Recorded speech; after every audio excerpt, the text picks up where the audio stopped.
On the 8th Sunday of the season, we call to mind the Values and Covenants section of the proposed revision of the Unitarian Universalist bylaws, which says, as Unitarian Universalists, we covenant congregation to congregation and through our association to support and assist one another in our ministries.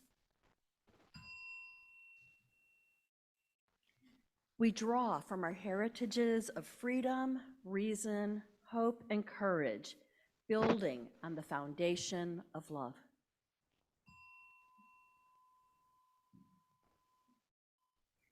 Our opening hymn this morning is number 145 in the gray hymnal, As Tranquil Streams.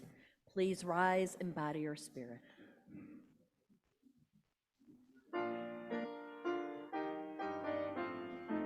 Come on, folks, stand up.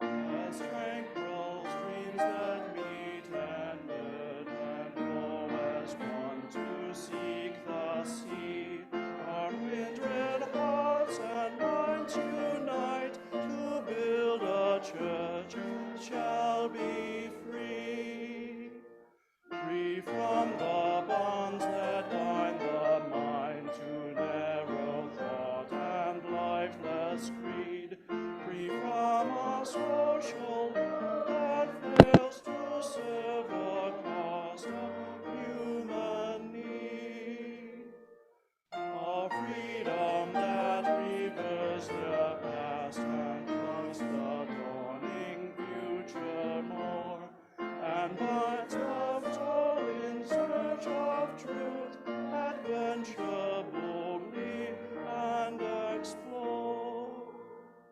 Prophetic Church, the future wage your liberation ministry. Go forward into power of love, proclaim the truth that makes us free. Good morning. I'm Heidi Levine. My pronouns are she and hers, and I have the delight to serve as your celebrant this morning. And I'm the Reverend Meredith Garmon, interim minister for this congregation. Welcome to the First Unitarian Church of Des Moines. Our church is located on land that has been home to various peoples in the last 12,000 years, including at the beginning of European encroachment, the Iowa, Sauk, and Meskwaki. These waters were also home to the blue pike, declared extinct in 1983. As we entered this space, the ghosts of humans and other animals past are among us. Let us recommit to understanding the history of the land on which the church occupies and to owning our part in the work of education, reparation, and healing for all species. The purpose of this church is to associate ourselves together for the study and practice of morality and religion as interpreted by the growing thoughts and noblest lives of humanity, hoping thereby to prove helpful to one another and to promote truth, righteousness, and love in the world. The bond of this union is reiterated in our mission to grow ethically and spiritually, serve justly, and love radically. It's a blessing you were born. It matters what you do. Your experience of the divine is true, and you don't have to go it alone.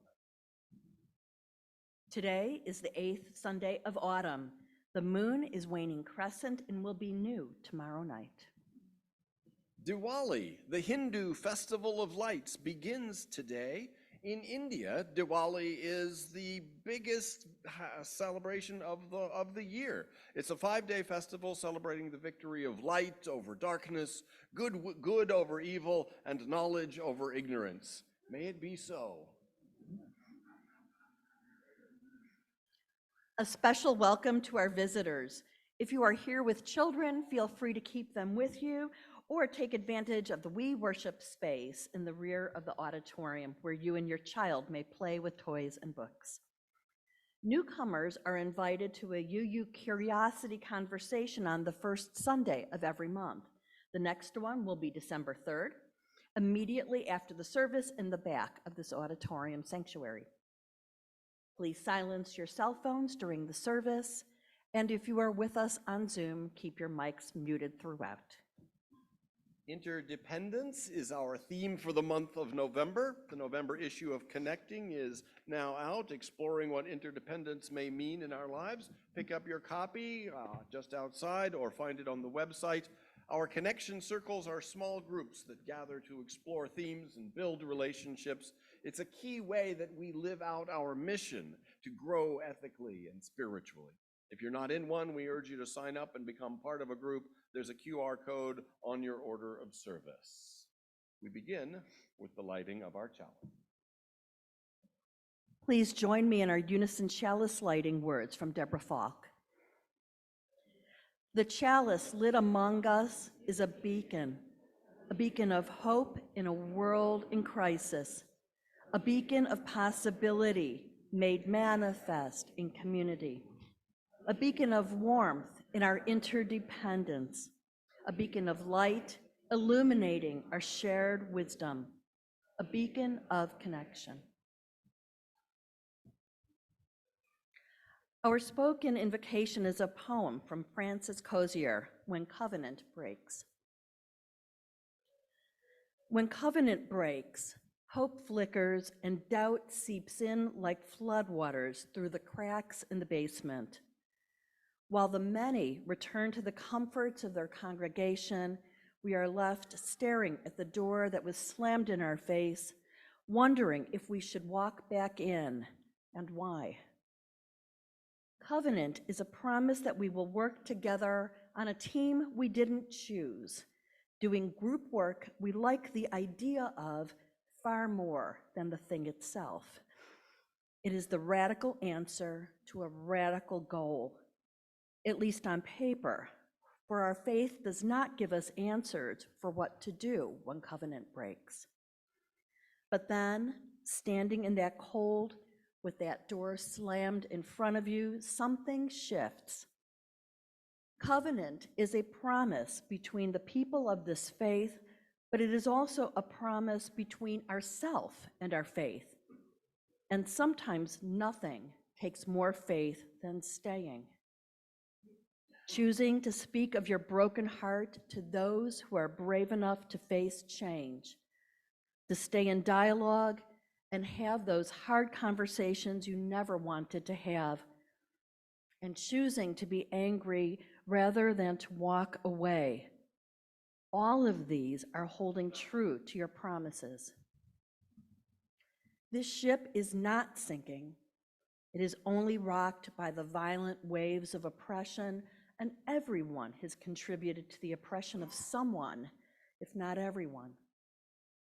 When covenant breaks, we need to come home to trust that there are others out there who would have supported you if they were only there, and to trust that our faith will always be here tomorrow, bound by nothing more or less than the promises made by people willing to fight, like a golden web glimmering with dew in the first light of morning.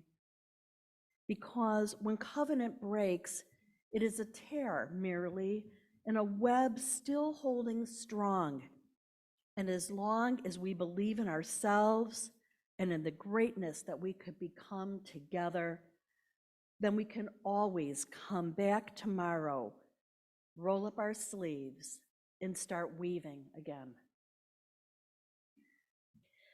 Please join now in the sung invocation. The words are in your order of service.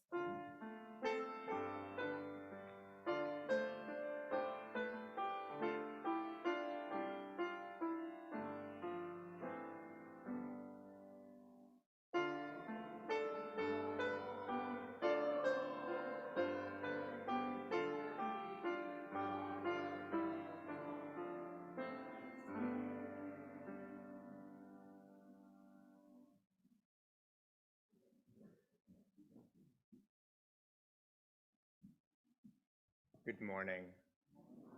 My name is Birch Spick. My pronouns are they, them, and theirs, and I am your faith formation and congregational life coordinator. Our story for all ages this morning is Have You Filled a Bucket Today? By Carol McLeod.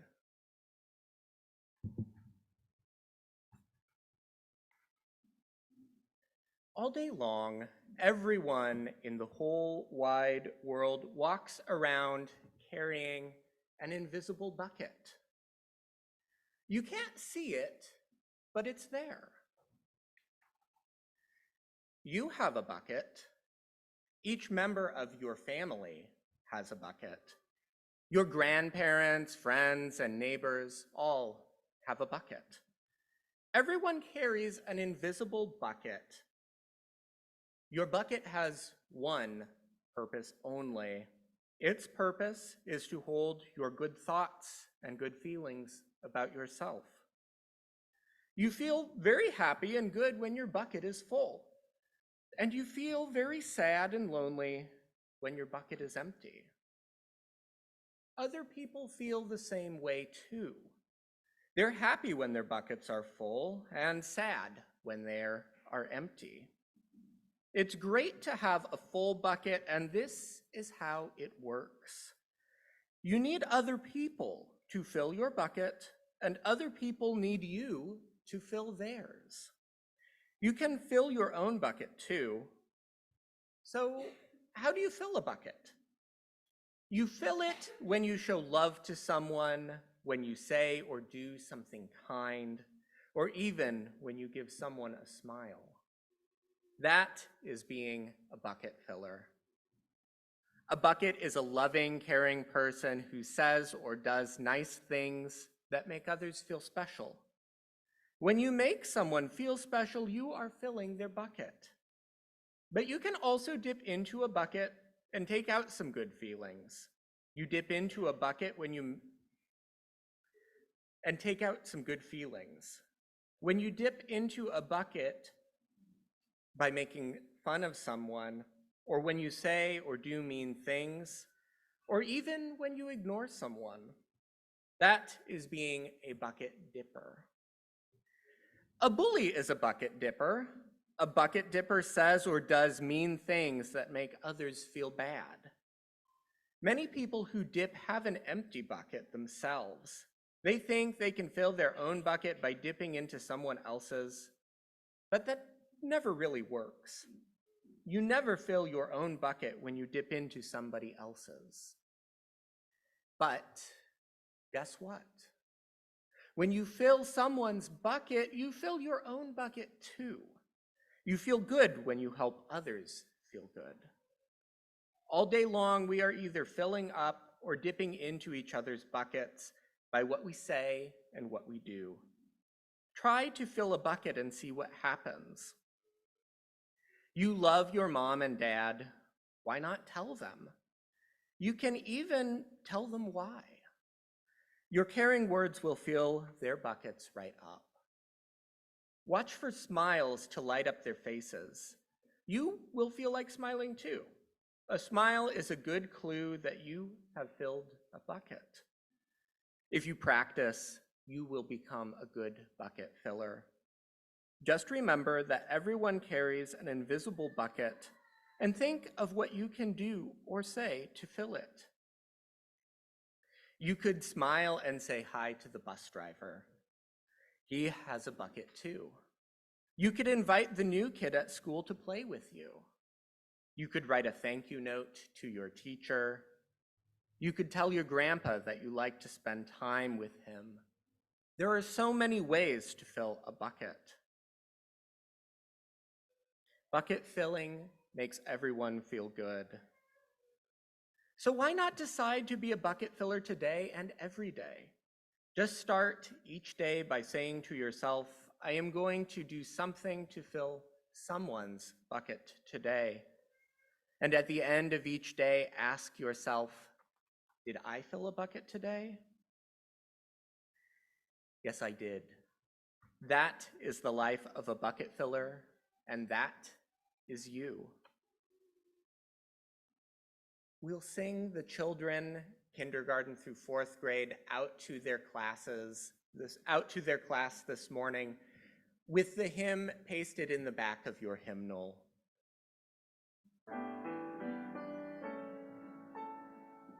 Go in joy, go in peace to greet the day. With open hearts embrace life's wonder. We will guide you, we will love you on your way.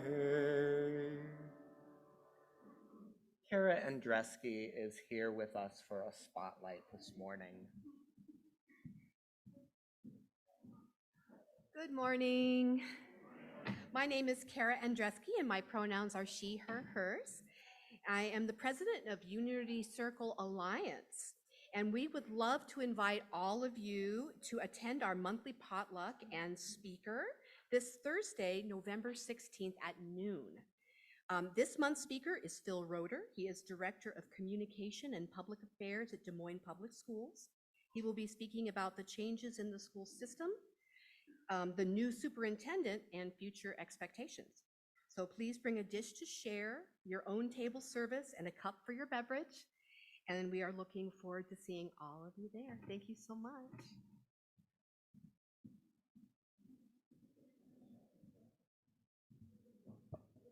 We come together to work so that to faith we can instruct our hands to build of grace. In a Holy City by Stephen Hatfield.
Join with me, please, in a moment of reflection, meditation, or prayer.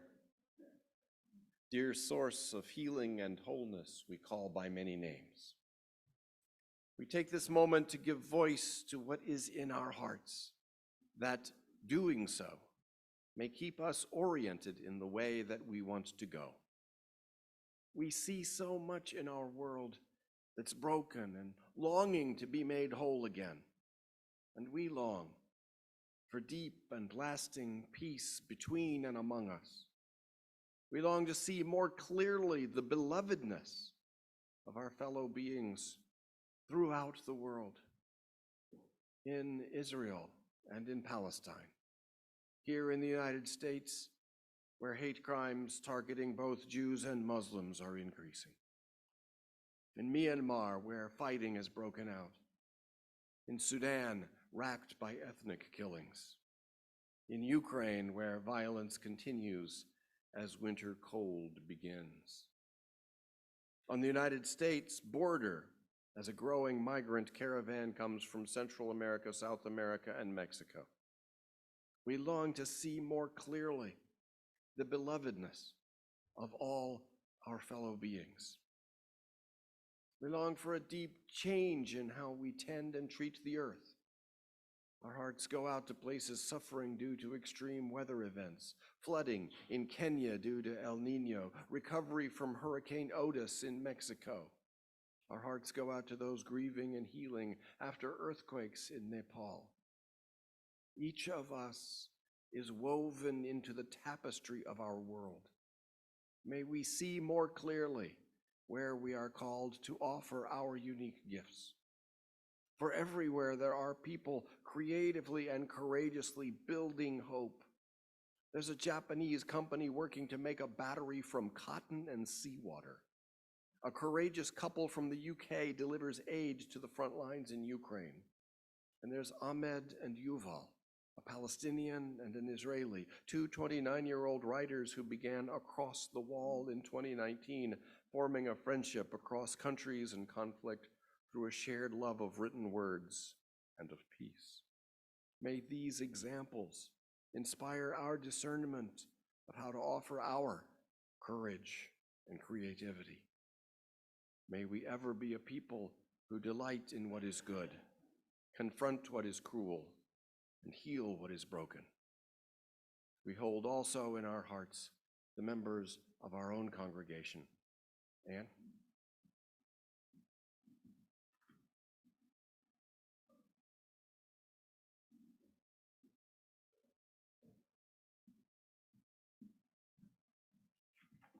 Good morning. I'm Ann Mowry from the Pastoral Care Team. As a community of hands and hearts, we come together to share our laughter and our tears, to bear witness and to minister to one another as we struggle with life's sorrows and celebrate life's joys. We actually have some joys today. Carrie George and wife Lynn just returned from attending the American Association for Respiratory Care Convention in Nashville. Carrie was honored as Legend in Respiratory Therapy, receiving recognition for his lifetime contributions in education and professional leadership.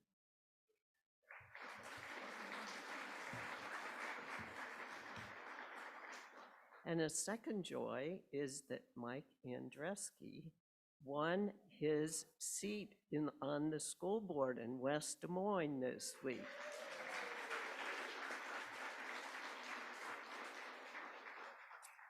We do have some sorrows.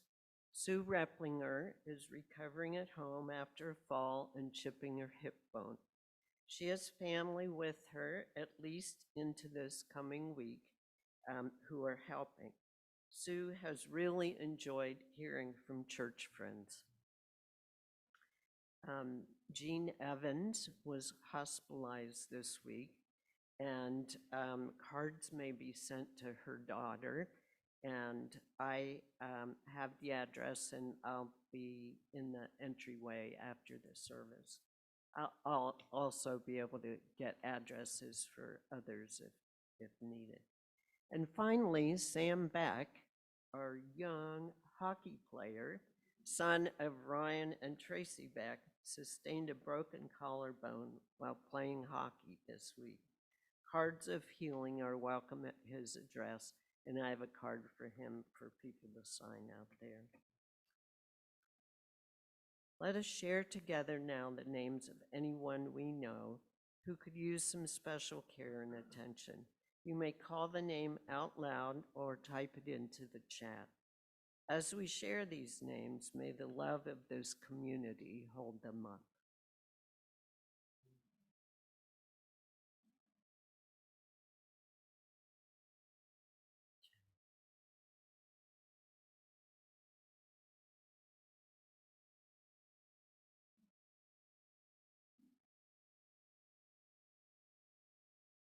May the light of our community shine on the broken places of the world.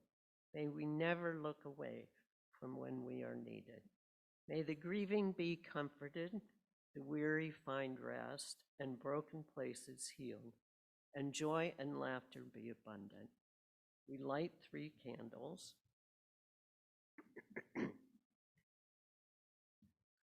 One for the joys and sorrows shared aloud, one for those shared in writing, and one for those held silently among us.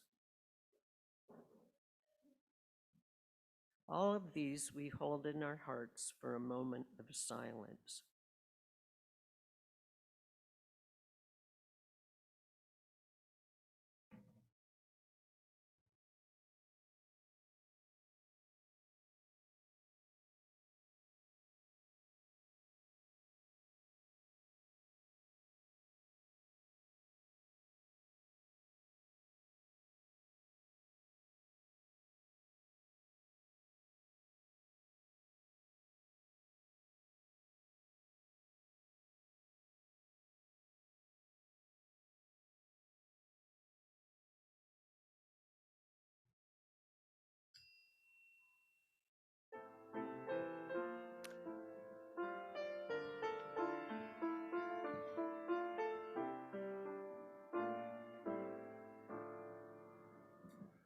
May I be filled with loving kindness.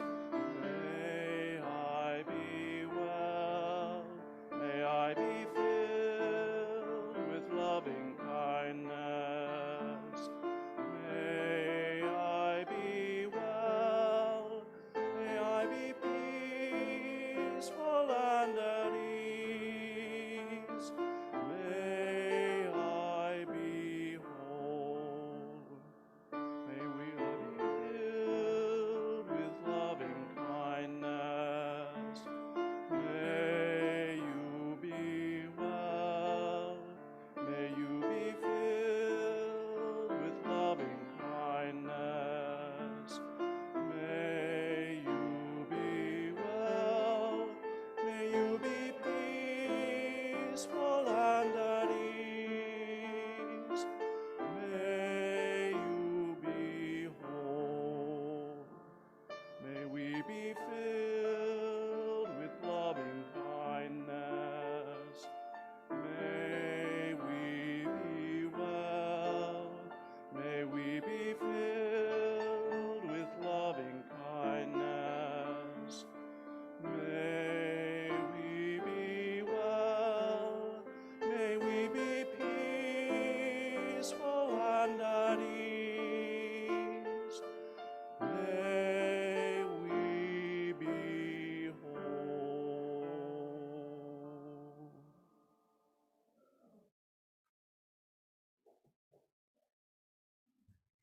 Our reading this morning is from David Brooks' article, "America is Having a Moral Convulsion."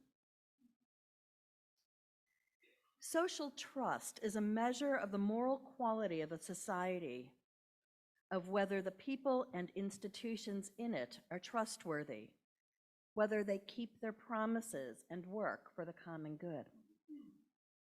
When people in a church lose faith or trust in God, the church collapses. When people in a society lose faith or trust in their institutions and in each other, the nation collapses.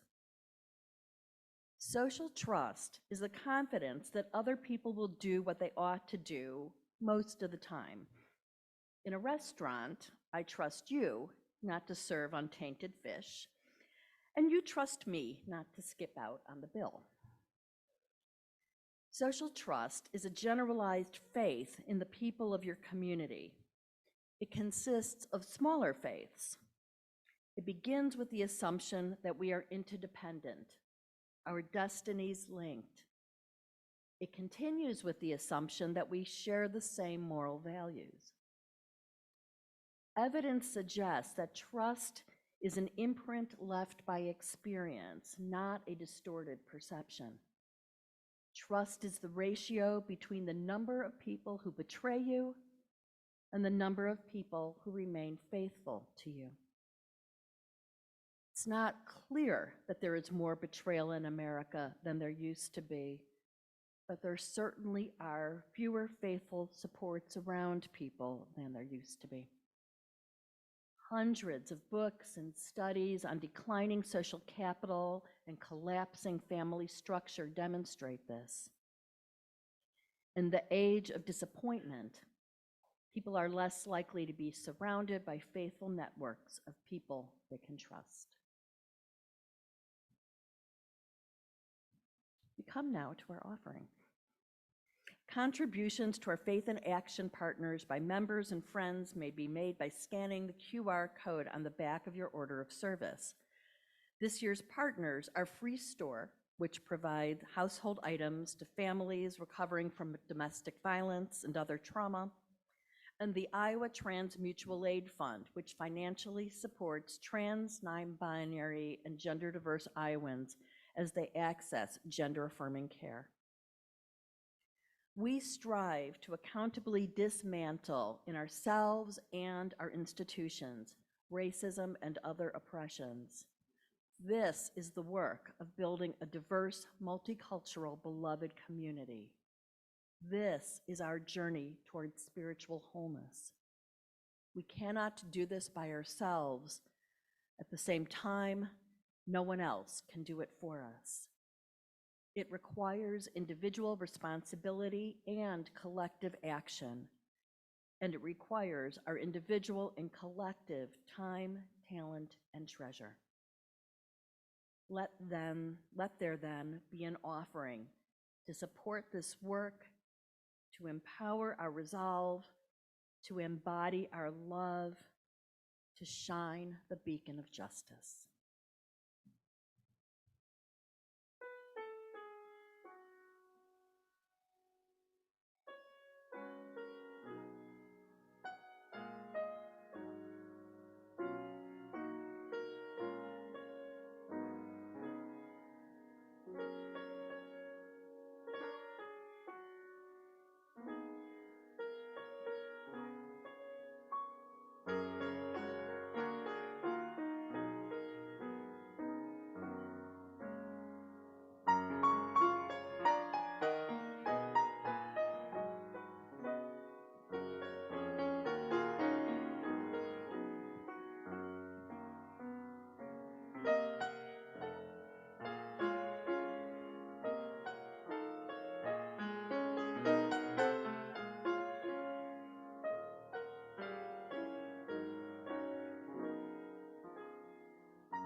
Interdependence is our theme for November, and trust is what allows our interdependence to best function and flourish. Trust. Cicely Bach says, whatever matters to human beings, trust is the atmosphere in which it thrives. Whatever matters, trust is the atmosphere in which it thrives. How is that atmosphere in your life? How is it in our congregation? Maybe it could be better. In the 1992 Disney cartoon movie Aladdin, there are two moments when Aladdin is holding out his hand to Jasmine and asks her, "Do you trust me?" The first time, Aladdin is a street urchin and Jasmine's in disguise as a commoner. The second time, he's in disguise as a prince and she is in her element as a princess in the palace. Would you trust him? Neither time does she have any reason to trust him. But both times, she says yes, and takes his hand. It's a risk. She might get let down, hurt, maybe killed if she falls off that magic carpet when it takes a swerve. But she takes the risk. Why? We don't know. I don't think she knows. Jasmine's world has been trustworthy enough that she feels she can trust a stranger. She can take that leap. And because she can trust, what opens up for her and Aladdin is, well, a whole new world.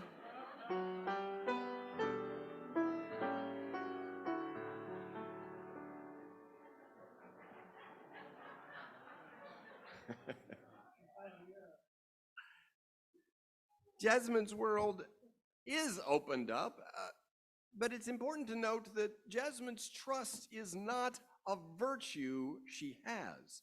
If we said that, we'd have to say that if she'd said no, she'd be lacking some virtue. But no, if she'd said, "No, I don't trust you, I am not taking your hand," there would be no basis for finding any fault. Jasmine's trust is not a virtue of Jasmine, but it is a virtue of the conditions in which she grew up, that those conditions have taught her that trusting strangers is a risk she can sometimes take. The conditions of her upbringing also taught her that she can trust herself in new situations. As the saying goes, a bird sitting on a tree is never afraid of the branch breaking because her trust is not in the branch, but in her own wings. Because of that combination of trust in herself and just high enough willingness to trust strangers, she answers yes, takes his hand, takes the leap. Trust is a virtue of social systems, not of individuals. So we need to think about trust in a different way than we think about trustworthiness. Trustworthiness is a virtue of individuals. It's your responsibility to be trustworthy, but it's not your responsibility to trust. Trust may come. It may come to you like a grace, but don't force it. If you don't trust some situation, then trust your mistrust and back away. At the same time, I want to urge today that after you have backed away and you're in a space that feels safe, interrogate that experience. Was that a situation where maybe daring the risk of trust would have been worth it? Maybe it was, and maybe it wasn't. Trust, in any case, is a collective rather than an individual virtue. Trust is built, if it is built, collectively. Our individual task is to discern how we can contribute our part to collectively building it, not take foolish outsized risks in clearly untrustworthy situations. Remember the example from Heidi's David Brooks reading. In a restaurant, I trust you to serve untainted fish, and you trust me not to skip out on the bill. Social trust is a generalized faith in the people of your community. It's trusting that most people will do what they ought to do most of the time. Not everybody, maybe not anybody all the time, but most people most of the time. Some shared norms, some level of shared norms, like general agreement on what counts as what one ought to do, is necessary. If 2 lanes of traffic are merging into one, the drivers in each lane are supposed to take turns. If one butts in line, others honk indignantly. They want to enforce the small fairness rules that make our society function smoothly.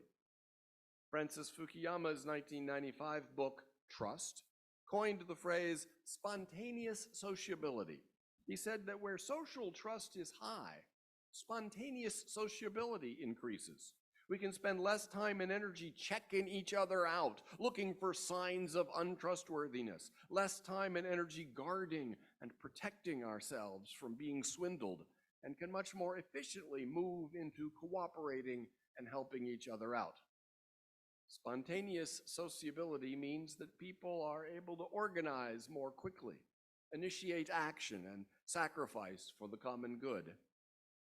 Increased trustworthiness, the individual virtue, helps. When more people have the virtue of being worthy of trust, that facilitates trusting. But that's not enough. Social trust has been falling precipitously in this country, and it's not clear that the institutions that are less trusted are any less trustworthy than ever. Scammers prey on the elderly. Why is that? We tend to suppose, well, they don't think as clearly and can't follow how they're being scammed, and that is sometimes a factor. Another factor, though, is that they come from a generation that was much more trusting, a generation whose trust allowed them to accomplish together such things that they are called the greatest generation. In 1964, 77% of Americans said they trusted the federal government to do the right thing most or all of the time. 77%. Then Vietnam, Watergate, which certainly undermined trust in government, and Reaganomics, not just economic policies that said government isn't here for you unless you're rich, but a stream of rhetoric that said government is the problem. You may remember Reagan had that line, "The 9 most terrifying words in the English language are, I'm from the government and I'm here to help." That one line may have done more harm than his policies. Many people trusted that their government actually could do a lot of very helpful things, which is to say they trusted their neighbors to be able to work collectively through elected officials for the common good, which is what trust in government is. And Reagan turned that trust into the butt of a joke. And so by 1994, 1 in 5 Americans said they trusted government to do the right thing, from 77% to 20% in 30 years. Even so, when phrased as a question of trust in the political competence of their fellow citizens, most people still affirmed that. In 1997, 64% of Americans had a great or good deal of trust in the political competence of their fellow citizens. And then came the Iraq War and the financial crisis and the election of Donald Trump. Today, only 1/3 of Americans say they trust in the political competence of their fellow citizens. The distrust has turned explosive. Explosive distrust is not just an absence of trust or a sense of detached alienation, it's an aggressive animosity and an urge to destroy. Explosive distrust is the belief that those who disagree with you are not just wrong, but illegitimate. It's not that way everywhere. In Denmark and in the Netherlands, trust has been growing. In Denmark, about 75% say people around them are trustworthy. In the Netherlands, 2/3 say so. In the US, on the other hand, in 2014, only 30% of Americans agreed that most people can be trusted. That's the lowest number since the survey started asking the question in 1972. And it becomes a vicious downward spiral. When we don't trust each other, we don't form or sustain networks that we can trust, and then trust falls further. When people believe they can't trust others, that others aren't trustworthy, they become less trustworthy themselves. And so our younger people, growing up under conditions of mistrust, have more mistrust. 40% of baby boomers say most people can be trusted. Only 31% of Generation X, born before 1980, say that most people can be trusted. And for millennials, born since 1981, the proportion who say most people can be trusted drops to 19%. We need to acknowledge that sometimes, in some ways, American social trust has been intermixed with delusion. Only 35% of young people versus 67% of old people believe that Americans respect the rights of people who are not like them. Fewer than a third of millennials say America is the greatest country in the world, compared to 64% of members of the silent generation. Believing the US to be the greatest country in the world has always required highly selective measures of greatness, and on many measures we've been falling further and further behind. And the gap between how high Americans thought of themselves for respecting the rights of people not like them and how much they actually did respect those rights is only recently beginning to narrow. So good for the younger generations for increasingly disavowing those delusions of grandeur. I get how the delusions fostered social trust, but delusions inevitably collapse. Sustainable, non-delusive social trust is possible, and maybe we'll get there. In the meantime, it's helpful to name the condition that we are currently in. Name the water that, like a fish, we might not notice because we are immersed in it. What we're in the middle of right now doesn't have to stay that way. Our country has been a place of trust and might be again. But as I was saying, it's not up to you to try to make yourself a more trusting person. That might not be a good idea. If you get an email from a prince of Nigeria asking for your help transferring some funds, or an email purporting to be from me asking for Apple gift cards, don't trust it. Making ourselves more trusting in a world that is often untrustworthy is not the issue. What we can do is be on the lookout for opportunities to relate to others in ways that grow trust.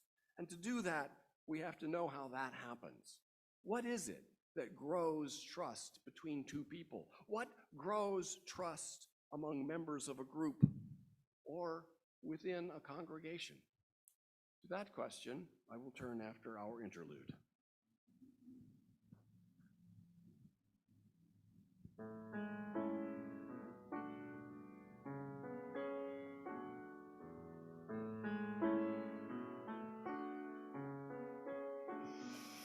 There's a new world coming, and it's just around the bend.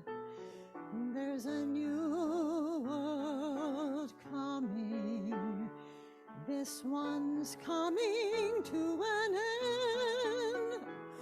There's a new voice calling, you can hear it if you try, and it's growing stronger with each day that passes by. There's a brand new morning, rising clear and sweet and free. There's a new day dawning that belongs to you and me. Yes, a new world's coming, the one we've had visions of, coming in peace, coming in joy, coming in love.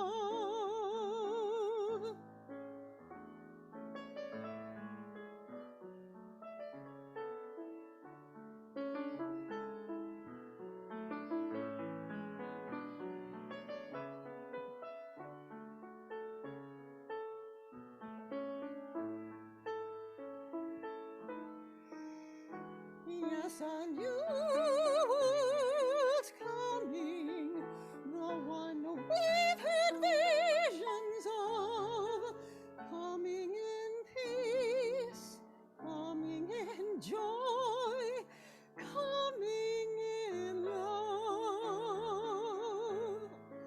coming in love,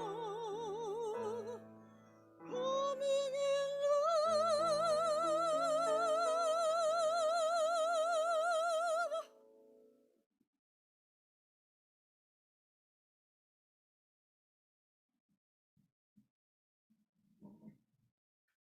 What grows trust among members of a group or within a congregation?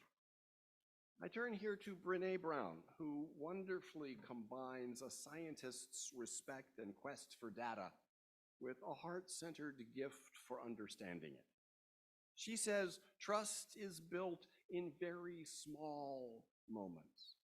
When people talked about trust in the research, they said things like, "Yeah, I really trust my boss. She even asked me how my mom's chemotherapy was going." Or, "I trust my neighbor because if something's going on with my kid, it doesn't matter what she's doing, she'll come over and help me figure it out." One of the top things that Brown found as a small thing that engenders trust is attending funerals. Someone shows up at your sister's memorial service, it really adds to your sense of trust in them. And another big factor, asking for help when you need it. Trust emerges between people and among people through the accumulation of little things done for each other, demonstrations of care. Looking over the data, Brene Brown discerned 7 factors that develop trust. Don't try to make yourself trust people or situations that are untrustworthy, but do be on the lookout for these factors. Be attentive to the emergence of where a higher level of trust might be warranted. She arranged the 7 into an acronym that spells BRAVING, B-R-A-V-I-N-G, for braving trust. When we trust, we are braving connection with someone else. The acronym is on the cover of your order of service, so you'll have a reminder you can take home with you. B, boundaries. Healthy boundaries define who we are in relation to others. They also help us know what the extents and limits are with others. Personal boundaries are how we teach people who we are and how we would like to be handled in our relationships. Boundaries help you say, "This is who I am." So be explicitly proactive about what you're not comfortable with and what your needs and your commitments are. If you're not clear about who you are, I can't trust you. I trust you if you are clear about your boundaries and you hold them, and you're clear about my boundaries and you respect them. There's no trust without boundaries. R is reliability. I can trust you if you do what you say you're going to do over and over and over again. In our working lives, reliability means that we have to be very clear on our limitations so we don't take on so much, that we come up short and don't deliver on our commitments. In our personal life, it means the same thing. The key part to keeping commitments is not committing more than we can keep. A, accountability. I can only trust you if, when you make a mistake, you're willing to own it, apologize for it, and make amends. I can only trust you if, when I make a mistake, I'm allowed to own it, apologize, and make amends. Next is keeping confidences. But since she needs a word that starts with V, she calls it the vault. V, the vault.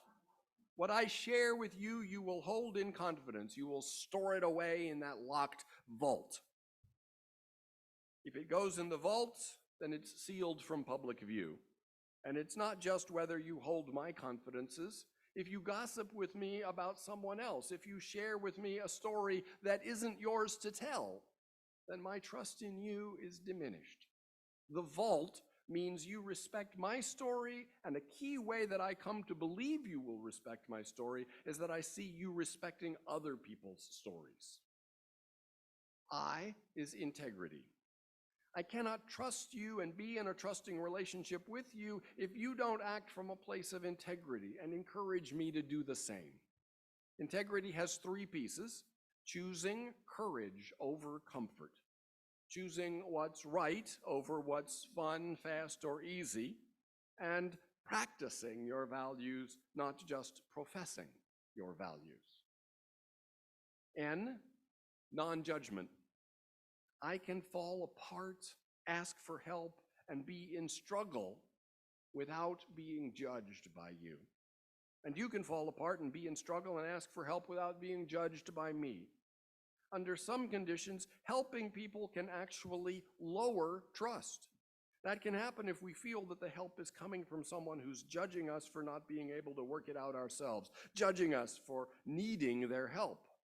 If you're the helper, then you can offer reassurances. Oh, this happens all the time. There's no way you could have known how to do that. Or, wow, it's great that you got this far on your own, and I'm impressed. But even with those reassurances, there's still that little edge of suspicion that your assessment of the person's competence might have slid just a hair. The only way to really remove the hint of judgment from helping someone is for you to take turns asking for their help. Only then are the vestiges wiped away of the thought that competence is a ground where we're competing with each other to see who has more of it, which is not a ground of trust. Whether I'm conscious of it or not, if I think less of myself for needing help, then when I offer help to someone, I'll think less of them too. You cannot judge yourself for needing help, but not judge others for needing your help. Real trust doesn't exist unless help is reciprocal, because only when it's reciprocal is it free of judgment. And so G, generosity. Here we're talking about interpretive charity, charitably interpreting what the other person says, interpreting their actions too. Trust requires that we evince a generosity of spirit in how we understand and interpret each other. Our relationship is only a trusting relationship if you can assume the most generous thing about my words, intentions, and behaviors, and then check in with me. Arriving at the most charitable possible interpretation of someone else's words and actions often takes practice, and it takes imagination. Assume best intentions. That's a wonderful slogan. It's hard to carry out. I have noticed that its usefulness is limited if our imagination is limited. If the only two interpretations that you can imagine are they are evil or they are stupid, then you may have a hard time deciding which one is the more generous interpretation. When you're hurt and you're betrayed, then your imaginative capacity shrinks. At those times, all you can do is just say you don't know why they did that. You just don't know. As you heal a bit and get a little distance from the wound, your creative, empathetic imagination can start to do a better job of imagining a more generous interpretation. This braving acronym works with self-trust too. If braving relationships with other people is braving connection, then self-trust is braving self-love. We can't ask people to give us something that we do not believe we are worthy of receiving. An African proverb says, "Beware the naked man offering you his shirt."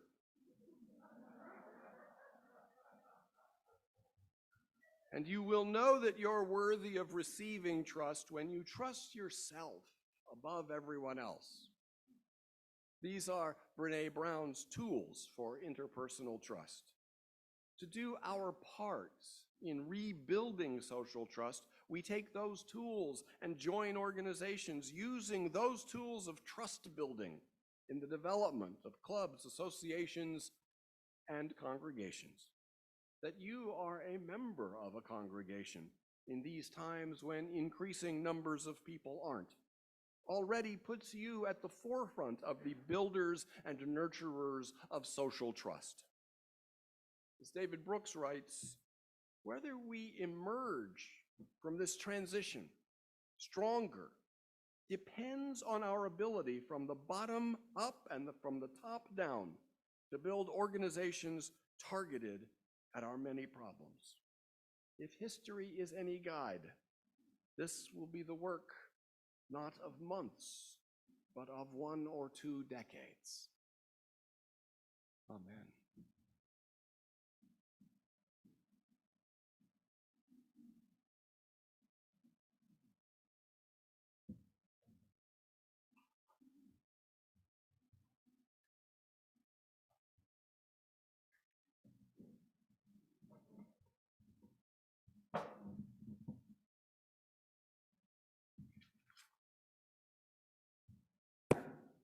For our closing hymn, please rise as you are willing and able to join in singing number 1018 in the Teal hymnal, Come and Go With Me.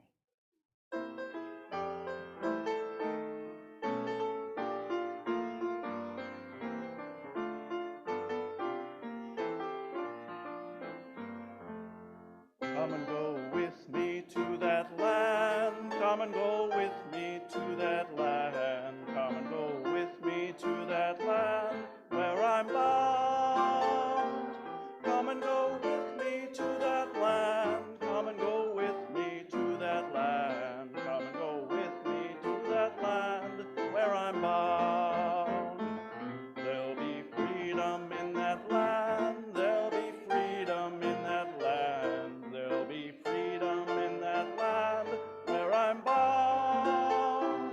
There'll be freedom in that land. There'll be freedom in that land. There'll be freedom in that land where I'm bound. There'll be justice in that land. There'll be justice in that land. There'll be justice in that land where I'm bound. There'll be justice in that land. There'll be justice in that land. There'll be justice in that land where I'm bound. There'll be singing in that land. There'll be singing in that land. There'll be singing in that land where I'm bound. There'll be singing in that land. There'll be singing in that land. There'll be singing in that land where I'm bound.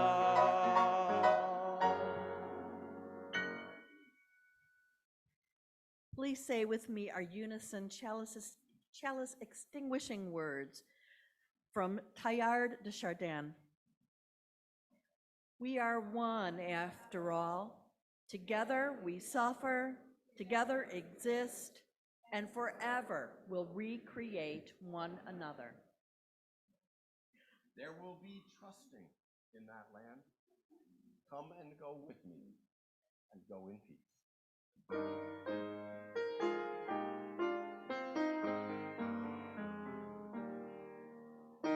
Ours a religion which like sunshine goes everywhere.